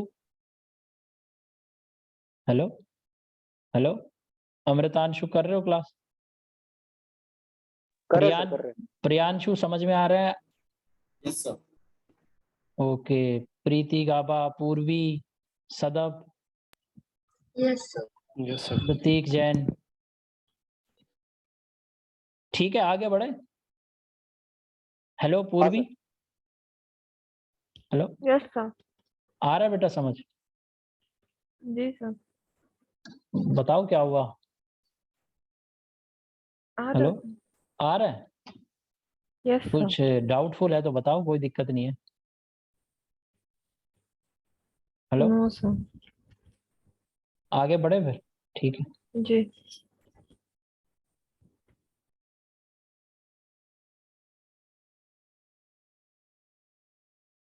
ओके, ये चीज तुम्हें समझ में आ गई प्रियांशु? अब तो कोई दिक्कत नहीं है ना इसमें? नहीं सर। ओके, अब देखते हैं कि प्राइस चेंज करके देखेंगे हम। पहले मॉडल में देखो, इसमें प्राइस चेंज हो रहा है इस डायग्राम में, बाद में एंड में समराइज करूंगा तो सारी चीजें कनेक्ट हो जाएगी। देखो PC1 से PC2 हो गया तो शिफ्ट हुआ, लेकिन साइमल्टेनियसली 10% से प्राइस इंक्रीज हुआ, तो ये 10% से राइटवर्ड शिफ्ट हुआ। लेकिन साइमल्टेनियसली वो जो इन्फ्लेशन थी ना, ओवरऑल इन्फ्लेशन थी इकोनॉमी में, उसमें सिर्फ फूड की क्लॉथ महंगा नहीं हुआ, फूड भी महंगा हो गया, तो फूड का भी प्राइस शिफ्ट हो गया ऊपर। तो दोनों कर्व शिफ्ट हो रहे हैं, देखो सेम प्रोपोर्शन में, पीएफ इंक्रीज 10%, पीसी इंक्रीज 10%। सो इससे होगा क्या, दोनों में सेम प्रोपोर्शन में पैरेलल शिफ्ट है, तो उससे होगा क्या, आपकी जो लेबर है दोनों सेक्टर में एम्प्लॉयड स्टेगनेंट रहेगी, कांस्टेंट। क्योंकि क्या हुआ क्या है, यहाँ पे फूड सेक्टर वाले ने कहा आजा आजा मेरे पास 10% एक्स्ट्रा दूंगा वेज, ठीक है, क्योंकि मेरे प्रोडक्ट का प्राइस बढ़ गया, तो मैं अब तुझको ज्यादा पैसे दे सकता हूँ, तो आजा मेरे पास आजा। तभी फूड वाला कह रहा है कि अरे मेरे भी प्राइस बढ़ गए भाई, तो मेरे पास आजा, मैं भी तुझे 10% दूंगा एक्स्ट्रा। तो होगा क्या कि वेज में 10% का इंक्रीज हो जाएगा, और दोनों अपने अपने लेबर को टूटने से, दूसरे सेक्टर में जाने से रोक लेंगे, तो दोनों सेक्टर में लेबर कांस्टेंट रहेगी। और अगर दोनों सेक्टर में लेबर कांस्टेंट रहेगी तो फूड में की प्रोडक्शन में कोई चेंज आएगा? नहीं चेंज आएगा। क्लॉथ की प्रोडक्शन में कोई चेंज आएगा? नहीं चेंज आएगा। प्रोडक्शन पॉसिबिलिटी फ्रंटियर पे ये जो इक्विलिब्रियम था, इसमें कोई चेंज आएगा? नहीं आएगा। पता है क्यों? न्यूमरेटर जितने से बड़ा, डिनोमिनेटर भी उतने से बड़ा, पीसी जितने से बड़ा, पीएफ भी उतने से बड़ा। क्लियर है ये पॉइंट? है? Hello, yes sir. ठीक है, आगे वाला देखो। अब यहाँ पर चेंज आएगा जब रिलेटिव चेंज आ रहा है, और यहाँ पे काफी चीजें बदल जाएंगी, और ये हमें रीजन बताएगा कि इंटरनेशनल ट्रेड क्यों होना चाहिए स्पेसिफिक फैक्टर मॉडल में। देखो यहाँ पर केवल और केवल जो इंक्रीज आया क्लॉथ के प्राइस में आया 7% से इंक्रीज, फूड के सेक्टर में कोई इंक्रीज नहीं आया, वो PF1 ही है। तो केवल हमारा ये वाला कर्व शिफ्ट हुआ, ठीक है।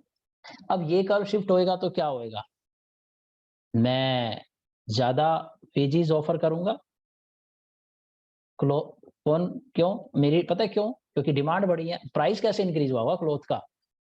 क्लोथ की डिमांड बढ़ी होगी, तो सर्दियों का मौसम आया और क्लोथ की डिमांड बढ़ी और एकदम से उसका प्राइस बढ़ा, फूड का प्राइस घटा। क्यों? क्योंकि सड़ नहीं रहा ना खाना, सरप्लस पड़ा हुआ है, तो उसका प्राइस तो बढ़ नहीं रहा। ऐसा होता है एक्चुअली इंडिया में, क्लोथ के प्राइस बढ़ते हैं विंटर्स में और फूड के प्राइस घटते हैं। तो क्लॉथ का प्राइस बढ़ा 7% क्योंकि डिमांड बढ़ी, सर्दियां आ रही हैं, तो उन्होंने ऑफर करा कि हम 7% ज़्यादा हायर वेजेस देंगे, आप हमारे पास आइए, ठीक है, हमारे पास काम कीजिए। तो लेबर वहां से भागी, ठीक है। तो आइडियली 7% जब उन्होंने उनका प्राइस बढ़ा था, तो वो 7% लेबर को हायर वेजेस दे सकते थे। कौन कौन कौन? क्लॉथ सेक्टर वाले यहाँ से यहाँ आ सकते थे, लेकिन पता है यहाँ पे पहुंचेंगे नहीं। पता क्यों? क्योंकि देखो,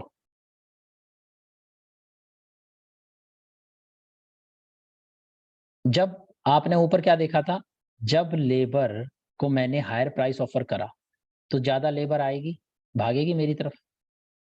लेकिन जब ज्यादा लेबर भागेगी तो मार्जिनल प्रोडक्ट ऑफ लेबर तो डिक्रीज होएगा। तो जब आपके पास ये लेबर थी, इतनी लेबर थी फूड सेक्टर में LF, तो जब आपने हायर प्राइस ऑफर करा, ठीक है, हायर प्राइस ऑफर कर रहा, तो तब कुछ लेबर आपके पास भागी, ठीक है। तो जब वो लेबर आपके पास भागी, आपके पास आना चाहती थी, एक्चुअली में आप इतनी लेबर चाहिए थी आपको, इतनी इतनी लेबर मांग रहे थे आप। अगर आपकी 7% से रियल वे ये नॉमिनल वेज बढ़ती तो इतनी लेबर आपके पास भागती। लेकिन एक और अंडर करंट चल रहा था नीचे नीचे, एक और इफेक्ट काम कर रहा था नीचे नीचे, और वो इफेक्ट था मार्जिनल प्रोडक्ट ऑफ लेबर का। जैसे ही आपने हायर वेजेस ऑफर करी, वैसे ही लेबर आपकी तरफ भागी तो सही, लेकिन उनमें से पहले 3% या 2-4% लेबर आई होगी, उसके आते ही मार्जिनल प्रोडक्ट डिक्रीज होने लगा, ठीक है। और जब मार्जिनल प्रोडक्ट डिक्रीज होने लगा तो बेशक भी आपका पीसी तो इंक्रीज हो गया, लेकिन मार्जिनल प्रोडक्ट लेबर ये डिक्रीज हो गया। तो ये 7% से इंक्रीज हुआ, लेकिन जैसे ही 7% से इंक्रीज हुआ, कुछ लेबर जैसे ही आई, इनिशियल जंप जब कुछ लेबर यहाँ पर एम्प्लॉय हुए, तो ये वाला पोर्शन डिक्रीज होना शुरू हो गया। तो जब ये डिक्रीज होना शुरू हुआ, तो जो अगर ये कांस्टेंट रहता तो सीधा 7% यहाँ पे राइज हुआ, 7% यहाँ रिफ्लेक्ट होता नॉमिनल वेजेस में, ठीक है। लेकिन यहाँ पर क्या हुआ, ये डिक्रीज होना शुरू हो गया। जब ये डिक्रीज होना शुरू हो गया, तो ये बेशक जितना 7% से इंक्रीज हुआ, ये 2-3% से डिक्रीज हो गया। तो क्या ये 7% से इंक्रीज होगी? नहीं, नहीं होगी। Hello hello hello hello everyone. Yes sir. Yes, sir. लेकिन यहाँ पर हुई थी, पता है क्यों? क्योंकि यहाँ पर मार्जिनल प्रोडक्ट ऑफ लेबर दोनों का कांस्टेंट रह गया था। पता है क्यों? क्योंकि ट्रांसफर ऑफ लेबर नहीं हुआ था यहाँ पे, दोनों ने एक दूसरे को के पास लेबर जाने से रोक दिया था। जब ट्रांसफर ऑफ लेबर होएगा एक सेक्टर से दूसरे सेक्टर में, तभी जो है मार्जिनल प्रोडक्ट में चेंज आएगा, और जैसे ही मार्जिनल प्रोडक्ट में चेंज आएगा, वैसे ही आपकी मार्जिनल प्रोडक्ट जो है जो नॉमिनल वेज है उसको अफेक्ट करने लग जाएगा। तो यहाँ पर जब 7% से इंक्रीज हो रहा है ना क्लोथ सेक्टर का प्राइस, तो वो क्या कर रहे हैं, मैं आपको बताता हूँ इकोनॉमिक्स क्या चल रही है यहाँ। 7% से जैसे ही क्लोथ का प्राइस इंक्रीज हो रहा है, तो वो क्या कर रहे हैं, वो ये कह रहे हैं कि आओ भाई आओ मेरे पास आओ, 7% हायर वेजेस दूंगा। लेकिन जैसे ही वो आना शुरू होते हैं, पहले तो आ नहीं पाते थे, पता है क्यों? क्योंकि दूसरा भी दे रहा था ना 10%, वो 10% दे रहा था, दूसरा भी दे रहा था, तो लेबर ट्रांसफर ही नहीं हो रही थी। लेकिन इस बार लेबर ट्रांसफर होगी, क्योंकि ये 7% दे रहा है और दूसरा कुछ नहीं दे रहा है। तो जैसे ही लेबर आना शुरू होगी, तो हमारा नॉमिनल वेजेस का जो सेकंड कंपोनेंट है पीसी इंटू MPLC, ये जब आपका 7% से इंक्रीज हुआ होगा, तो ये 7 से इसलिए नहीं होगा क्योंकि जैसे ही इधर लेबर आना शुरू होगी, ये डिक्रीज होने लग जाएगा। तो दोनों का प्रोडक्ट फिर कम वैल्यू से इंक्रीज होगा। तो यहाँ पर होगा क्या कि 7% से आपका क्लोथ सेक्टर का प्राइस इंक्रीज हो गया, लेकिन उस सेक्टर के अंदर जो लेबर एम्प्लॉयड थी उसकी जो नॉमिनल वेज है वो 7% से कम से इंक्रीज हुई। हम लोग इक्विलिब्रियम में कहाँ पर गए, 1 से यहाँ पर नहीं गए जहाँ पर 7% है। ठीक है, ठीक है। Hello hello hello hello. Yes sir. हम लोग 1 से यहाँ पर नहीं गए जहाँ पर 7% इंक्रीज है, हम लोग यहाँ पर गए जहाँ पर 3% का लगभग इंक्रीज होगा। ठीक है, और ऐसा दूसरे ने भी होने से रोका। पता है क्यों? क्योंकि देखो दूसरे का क्या हो रहा है ना, मार्जिनल प्रोडक्ट बढ़ रहा है। तो आपको नहीं लगता कि दूसरे का प्राइस बेशक ना इंक्रीज हुआ हो लेकिन उसका ये तो इंक्रीज हो गया, तो वहां पर भी वेजेस इंक्रीज हो रही है, तो वो फिर रोक देते हैं ट्रांसफर को, कंप्लीट ट्रांसफर होने से लेबर का। ठीक है, ये इशू रहता है। तो अब ये चीज आपको समझ में आ गई कि एक रिलेटिव प्राइस में अगर चेंज होगा, एक सेक्टर में चेंज होगा दूसरे में नहीं होगा, तो जिस सेक्टर में प्राइस चेंज होगा, इंक्रीज होगा, अगर डिक्रीज होगा तो उल्टा प्रोसेस होएगा, इंक्रीज होगा तो लेबर उधर ट्रांसफर होएगी, लेबर उधर भागेगी, और लेबर कहां पर काम छोड़ेगी, उस सेक्टर में जहां पर प्राइस इंक्रीज नहीं हुआ। लेकिन लेबर जैसे ही जिस सेक्टर में प्राइस इंक्रीज हुआ है वहां पर अगर जाएगी, hello hello hello everyone, yes sir. Yes, sir. सुनाई दे रहा? तो जैसे ही लेबर उस सेक्टर में जाएगी जिस सेक्टर में प्राइस इंक्रीज हुआ है, तो वहां पर marginal product of labour decrease होना शुरू होगा, और जहां से छोड़ के जा रही है काम वहां पर इंक्रीज होना शुरू होगा। तो ये जो दोनों इफेक्ट है ना मार्जिनल प्रोडक्ट के घटने बढ़ने के, ये दोनों फिर दोनों सेक्टर में दोबारा से वेजेस को इक्वलाइज कर देंगे। तो इसीलिए देखो ये जो W2 है यही सेम वेज फूड वाला भी देगा, और यही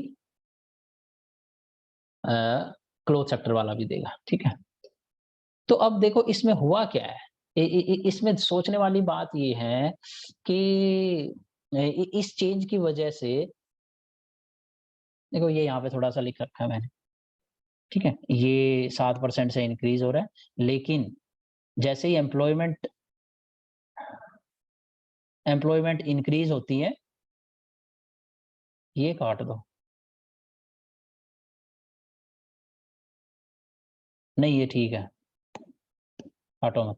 ये इसका मतलब ये है कि ये MPLC जो है ना डिक्रीज होएगा as employment increases in cloth sector, तो ये फिर नलीफाई हो जाएगा। देयरफॉर ये जो है ना W increases by less than 7%। तो ये थोड़ा सा लॉजिक ये याद रखना क्यों हो रहा है।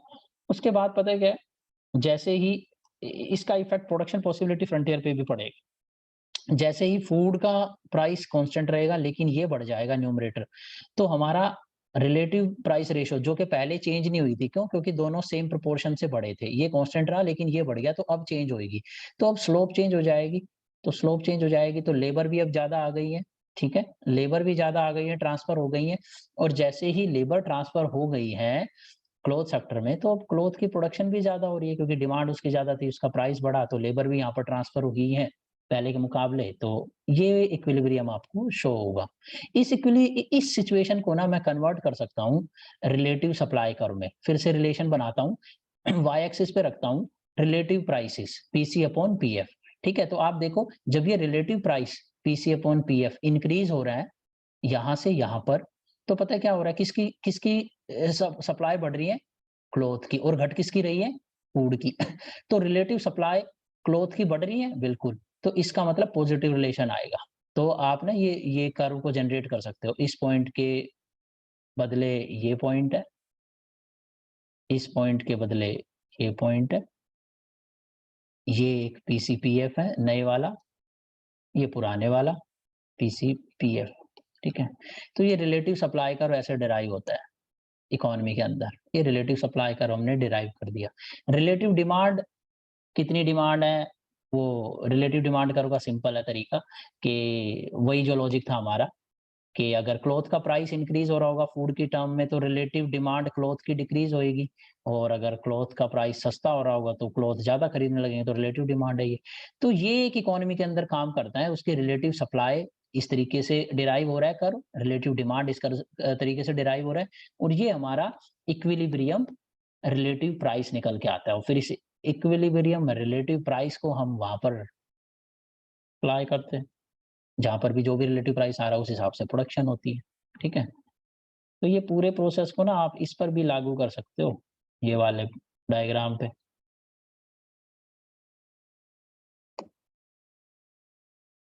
मान लीजिए ये पहले पीसीपीएफ था, अब ये पीसीपीएफ हो गया, तो क्या हुआ होगा, इस पीसीपीएफ से लेबर ट्रांसफर कहाँ हुई होगी, पहले यहाँ पर ज्यादा लेबर थी, इसमें इतनी लेबर थी क्लॉथ सेक्टर में, और फूड सेक्टर में इतनी लेबर थी, फिर लेबर ट्रांसफर होएगी कहाँ पर आएगी, इस पॉइंट पे देखो तो इतनी लेबर आ जाएगी, किसमें, क्लॉथ सेक्टर में, फूड सेक्टर में डिक्रीज हो जाएगी लेबर, इतनी आ जाएगी। ठीक, तो ये ट्रांसफर हो रहा है लेबर का, और जब लेबर का ट्रांसफर हो रहा है तो देखो इसका मार्जिनल प्रोडक्ट डिक्रीज होएगा, स्लोप देखो यहाँ पे, और इसका मार्जिनल प्रोडक्ट इंक्रीज होएगा, तो अपॉर्चुनिटी कॉस्ट में भी वहां पे चेंज आ रहा है।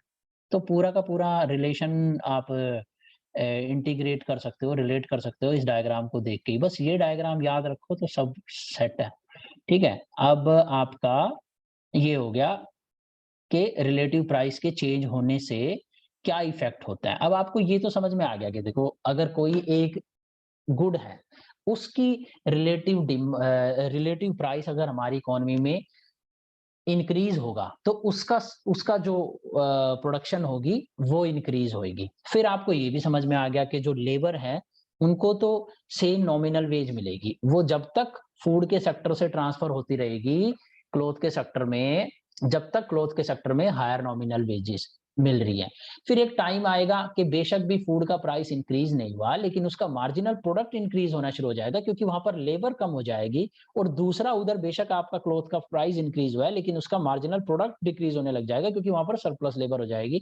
तो फिर से वो एक इक्विलिब्रियम जनरेट हो जाएगा नॉमिनल वेजेस का, जो कि W2 होंगे, जो दोनों सेक्टर्स में फिर लेबर कितनी एम्प्लॉयड है, कहां पर कितनी है, उसको डिसाइड कर देगा, ये लेबर एम्प्लॉयड है। और फिर इसी के बेसिस पे आप कह पाएंगे कि हम कौन से प्रोडक्शन पॉसिबिलिटी फ्रंटियर पे हैं। ठीक है, ये आपने रिलेटिव डिमांड रिलेटिव सप्लाई भी वो कर लिया।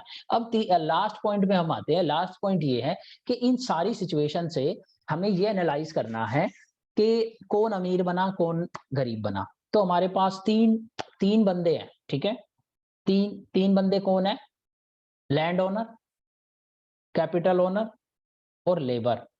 तो मान लीजिए अगर रिलेटिव प्राइस ये जो 7% क्लॉथ का इंक्रीज हुआ और फूड का कांस्टेंट रहा, तो उससे क्या इंपैक्ट हुआ होगा। तो पहले हम कंसीडर करते हैं वर्कर पे क्या इंपैक्ट हुआ होगा।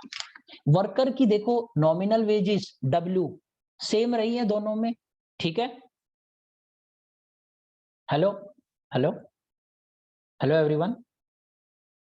Yes, sir. Yes, Yes, sir. sir. बस थोड़ी देर हो रहे हैं, ये पेशेंस रखो आप। समझ आ रहा है अभी तक?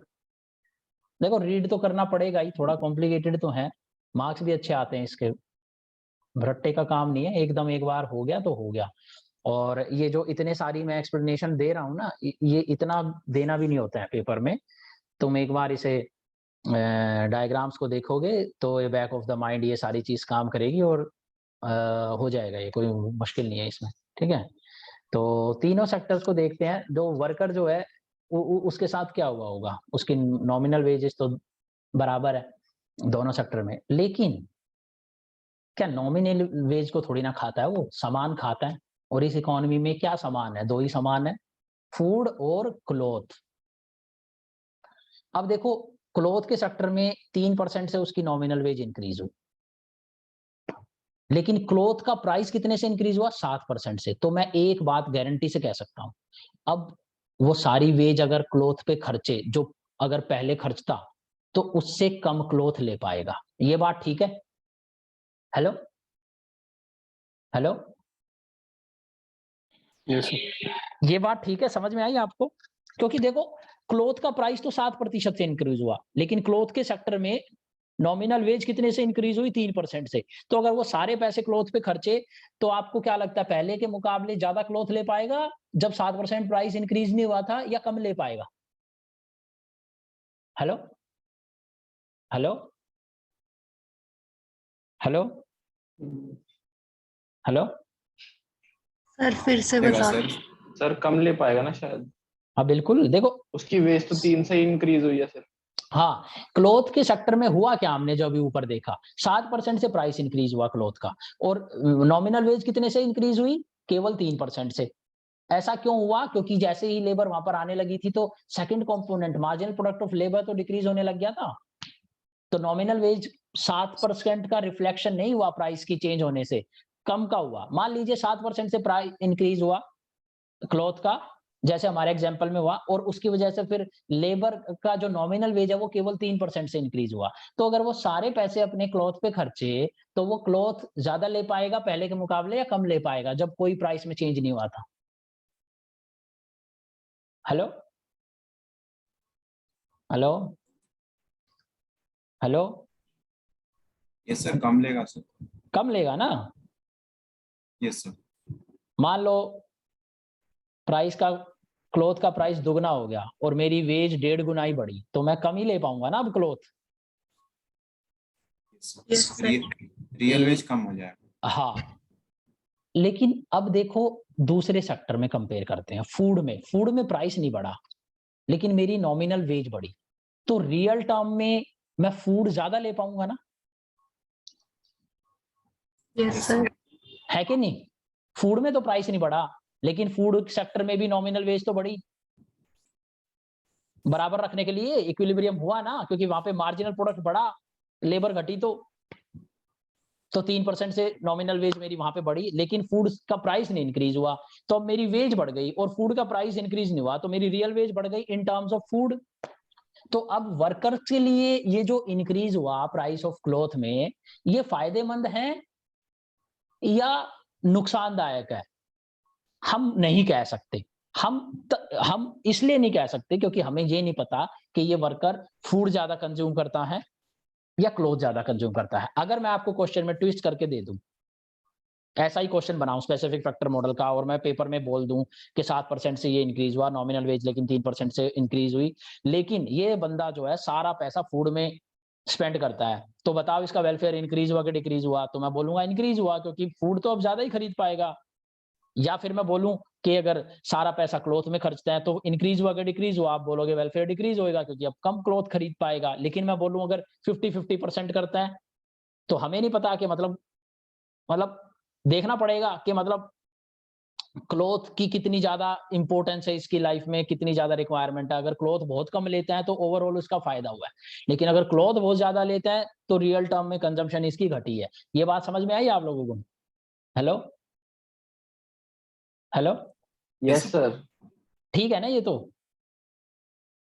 Hello hello, Yes, sir. थक गए हो क्या? बस दो दो पॉइंट और हैं। हेलो, ठीक है sir. Yes, sir. International economics भारी पड़ रहा है जितना जैसा मैंने सोचा था उससे, इसमें काफी इंट्यूशन इन्वॉल्व है। तो सेकंड कैपिटल ओनर। अब देखते हैं जो क्लॉथ सेक्टर में जिसका प्राइस इंक्रीज हुआ था, क्लॉथ सेक्टर में कैपिटल ओनर का, ठीक है। Hello Yes, hello, sir. Cloth sector में कैपिटल ओनर का प्राइस इंक्रीज हुआ था, राइट? ठीक है। Hello hello yes hello, sir. Cloth sector में कैपिटल का क्या हुआ था, प्राइस इंक्रीज हुआ था। वो क्लॉथ का प्राइस इंक्रीज हुआ था क्लॉथ सेक्टर में, तो कैपिटल वहां पर जो मालिक था उसका फायदा होगा कि नुकसान होगा?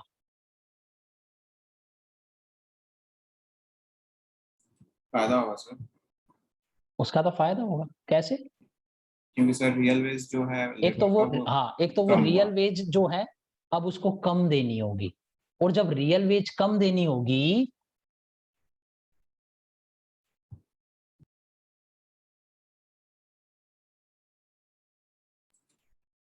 अब रियल वेज कम देनी होगी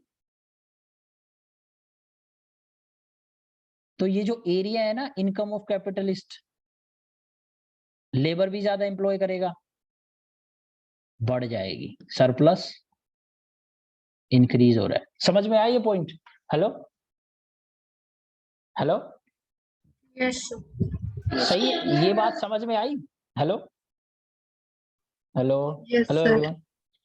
ओके, और तो इसका तो 100% मजा हो गया, बेनिफिट हो गया। और दूसरे के साथ क्या होगा?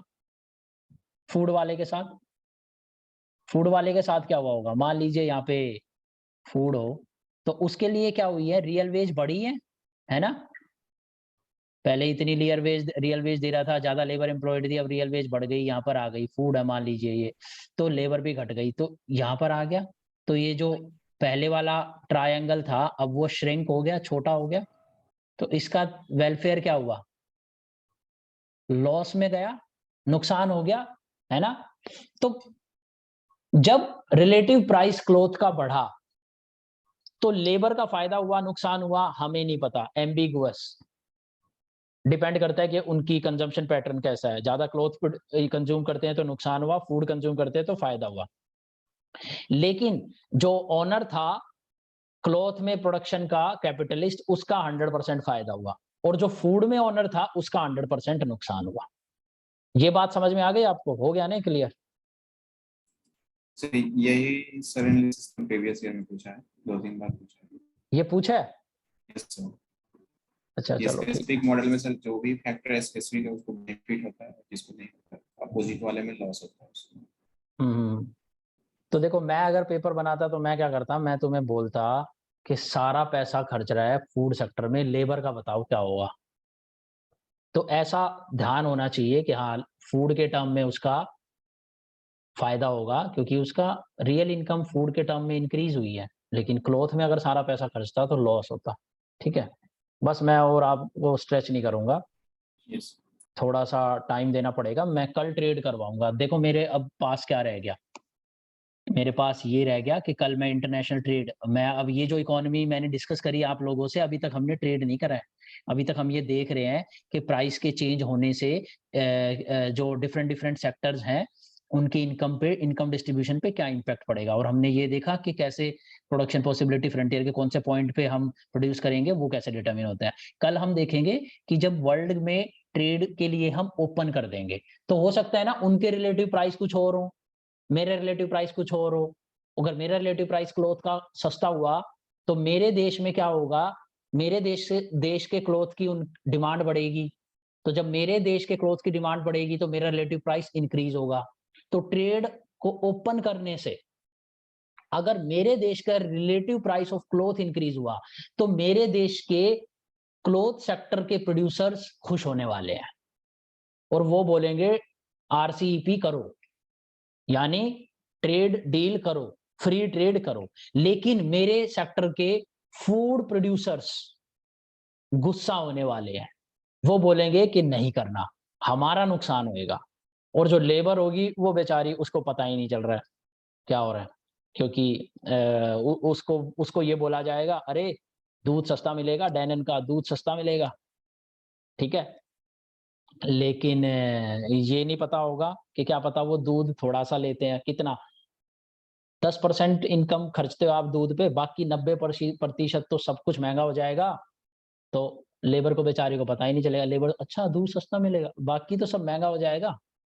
तो लेबर को खुद पता नहीं है क्या चल रहा है। तो ये वाली जो चीज है कल हम ओपन करेंगे। इसके बाद बस खत्म है। फिर ये एक छोटा सा डायग्राम है ये वाला, और ये लास्ट में माइग्रेशन वाला डायग्राम है ये वाला। बस 3 डायग्राम है कल। तो यहाँ तक ही कर लेते हैं, वरना फिर सर के ऊपर से निकल जाएगा सब, है ना? राइट? हेलो? हाँ सर। Yes, sir. ठीक ठीक है, समझ में तो आया है ना आप लोगों के? Yes, sir. हाँ देखो, मुश्किल है, चैलेंजिंग है थोड़ा, लेकिन यही है। देखो हमारे क्वेश्चन आते हैं यहाँ से। अगर तुमने ये समझ लिया तो पेपर में Yes. तुमने क्वेश्चन करा, ऐसा नहीं है फालतू में तुमने एक पैराग्राफ याद करा जिसका कि कुछ क्वेश्चन आना ही नहीं है। ऐसा होगा बहुत सारी चीजों में, और ऑप्शनल में तुम्हें ऐसा देखने को मिल सकता है 10 पेज रीड कर लिए, क्वेश्चन नहीं आया। हमारा तो क्वेश्चन आता है, जो भी हम पढ़ रहे हैं वहां से क्वेश्चन आता है, यहाँ से ही क्वेश्चन आएगा। यही दिमाग लगाना है, अगर लॉजिक से पढ़ रखे हैं यही लॉजिक लिखना है, क्लियर है पेपर। इनफैक्ट अगर लॉ ऑफ वेरिएबल प्रोपोर्शन तुमने लिख दिया कॉनकेव बाउड शेप का, और सिर्फ ये नहीं लिखा MPL अपॉन और ये फलाना डिमका, तो वो खुश हो जाएगा एग्जामिनर, इसको अंदर की कहानी पता है। ठीक है, तो चलो इसको रिवाइज करना, कल फिर यहाँ से शुरू करेंगे।